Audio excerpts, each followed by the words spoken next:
안녕하세요. 다음 세대 선교사 서정은입니다. 우리가 아이들을 양육을 하면서 정말 우리 애들 성공했으면 좋겠어. 우리 아이들 정말 잘 살았으면 좋겠어. 이렇게 생각을 하면서도 우리네 인생을 돌아보면은 정말 광야와 같은 그 시간들이 있었기 때문에 내가 지금 여기까지 이렇게 있는 건 아닐까? 이런 생각들도 해보게 돼요. 그쵸?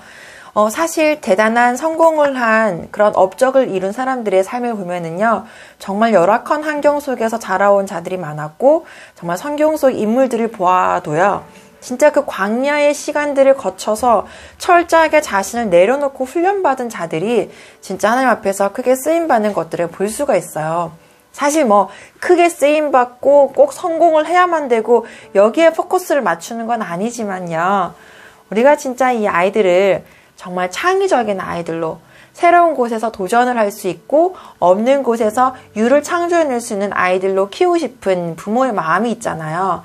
꼭 결과를 가지고서 넌 잘했어, 충성된 종이야 라고 이야기를 하기보다 나에게 맡겨진 그 일들 속에서 그 작은 일에 충성하는 아이들로 키우고 싶은 그런 동일한 부모의 마음들을 가지고 제가 이야기를 드리는 거예요. 광야의 시간을 거쳐야 된다. 열악한 환경 속에서 자라야 된다. 나는 지금 광야는 아닌데? 나는 모태신앙으로서 좀 굉장히 그래도 유순한 집안에서 특별한 문제 없이 살고 있는데? 그럼 나는 광야를 위해, 배낭을 싸들고 메고 짐을 싸들고 집을 나가야 되는 것인가? 이렇게 이야기할 건 아닌 것 같아요. 사실 저도 그런 딜레마에 빠진 적이 있었어요. 제 삶은 그렇게 막 가난한 것도 아니고 찢어지게 못 먹는 그런 집안에 살았던 것도 아니고 그렇다고 또 엄청난 그런 생활의 풍파 속에서 그렇게 우여곡절 끝에서 인생을 드라마틱하게 살았던 건 아니다 보니까 나도 쓰임받고 싶은데 그럼 내 인생은 광야 인생이 아니니까 쓰임받지 못하는 건가? 라고 고민을 했던 적이 있었거든요. 자, 그런데 제가 어느 한 고등학교에 10계명을 발견하게 되었어요. 10계명. 어떤 10계명이냐? 여러분 혹시 거창고등학교라고 아시나요? 그쵸? 지방에 있는 고등학교지만 굉장히 인재를 훌륭한 아이들을 양성하는 데로 유명한 학교입니다. 거창고등학교. 그 거창고등학교에서는요, 아이들에게 직업을 선택하는 10계명을 정해놓고 아이들을 직업을 선택하는 기준을 가르쳐준다고 해요.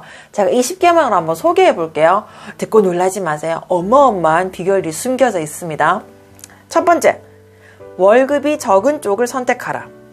두 번째, 내가 원하는 곳이 아니라 나를 필요로 하는 곳을 택하라. 세 번째, 승진의 기회가 없는 쪽을 택하라.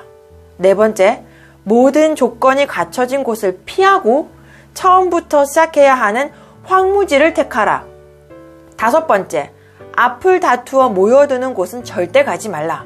아무도 가지 않는 곳으로 가라. 여섯 번째, 장래성이 없다고 생각되는 곳으로 가라. 일곱 번째, 사회적 존경을 바랄 수 없는 곳으로 가라. 여덟 번째, 한가운데가 아니라 가장자리로 가라. 아홉 번째, 부모나 아내가 결사 반대하는 곳이면 틀림없다. 의심치 말고 가라. 열 번째, 왕관이 아니라 단두대가 기다리고 있는 곳으로 가라. 어떠세요?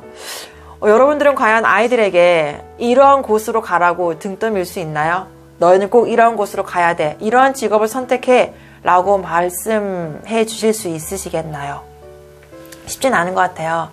그런데 곰곰이 생각을 해보니까요.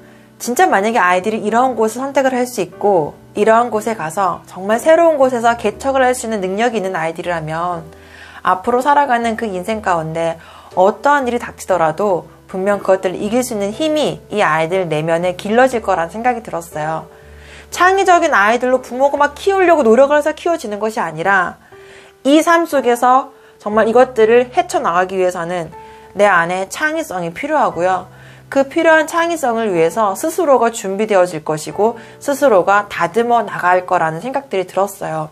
그리고 그러한 척박한 곳에서 환경을 정말 이겨내고 그곳에서 훈련을 받은 아이들이라면 이 세상이 말하는 성공, 이 세상이 요구하는 하나님의 방법대로 이 아이들이 사용받지 않을까라는 생각이 들더라고요. 너무 웃기죠? 부모와 아내가 말리는 곳이라면 의심치 말고 가라. 그곳이 답이라는.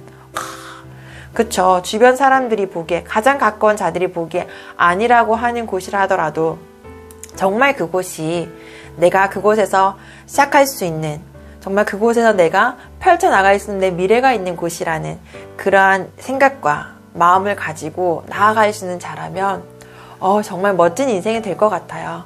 사실 우리는요, 이미 깔려져 있는 곳에 한 숟가락 얹기를 원하고요.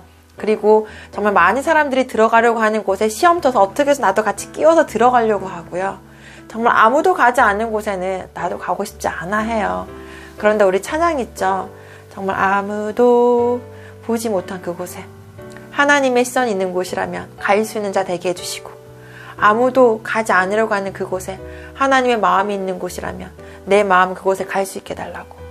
정말 하나님의 눈이 있는 곳, 손길이 있는 곳, 마음이 있는 곳, 그곳에 나를 보내주세요 하는 것이 단지 선교지에 대한 말만은 아닌 것 같습니다.